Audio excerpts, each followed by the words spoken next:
De zinnenkamer die wordt aardig terug hier bij Corne de Zoon. Maar dat wie net overal zo, hoeveel die zinnen wil terrein doen.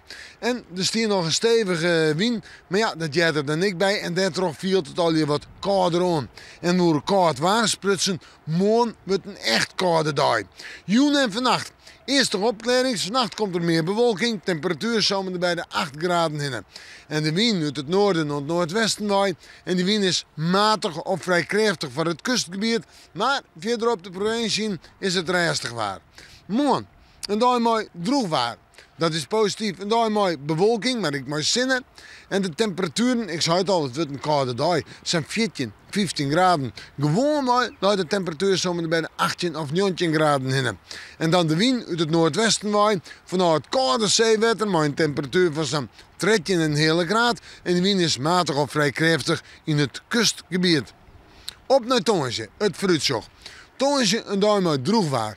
Temperaturen om en bij de 16 of 17 graden heen. Dat is wat hoger, maar het viert, omdat er net volle wind is, warmer aan.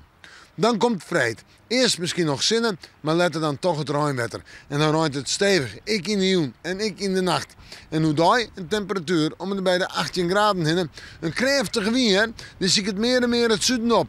En dan zetten we even terug naar het waarbeeld van sneeuw, de dag van de slachten. Ja, betiden ruim, letterbuien, pittige buien en krachtige, misschien wel harde wind. Een temperatuur om en bij de 18 graden heen.